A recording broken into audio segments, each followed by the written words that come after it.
Here are 6 things you need to know about Israel's most recent attack on Gaza.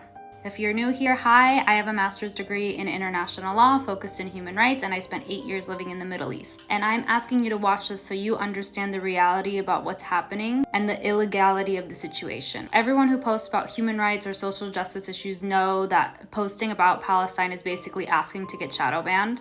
But this information is important. So here we go. Over the past couple days, Israel has been attacking Gaza. This has led to the unaliving of at least 44 Palestinians, including 14 children. So why did Israel attack Palestine?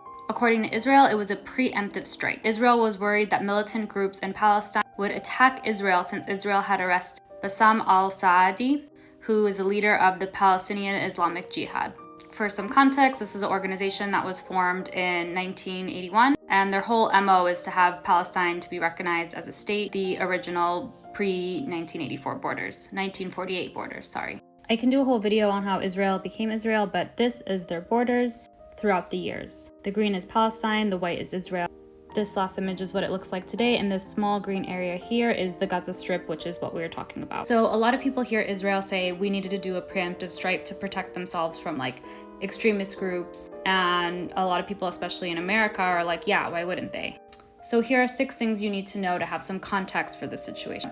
Gaza is often referred to as the world's largest open-air prison. This is mainly because in 2007, Israel implemented a land, sea, and air blockade on the Gaza Strip, meaning that Palestinians could not come and go as they please, hence the prison. As you can see, there's a huge wall around Gaza. Palestinians also aren't fully in control in the Gaza Strip. Since it's occupied territory, occupied by Israel, these blockades limit Gaza's access to food, clean drinking water, electricity, and even medical treatment. This is especially true because these blockades mean Palestinians could no longer access Jerusalem, which was basically the major city center where hospitals, banks, and all these vital services were. Oh, and by the way, this has been happening for 15 years, but even before these formal blockades, Israel had a permit system that limited Palestinians' ability to travel throughout East Jerusalem and the West Bank. And they've been doing that since the late 80s, which is a violation of the 1993 Oslo Accord. Oslo Accords are basically a peace agreement signed by Israel and Palestine.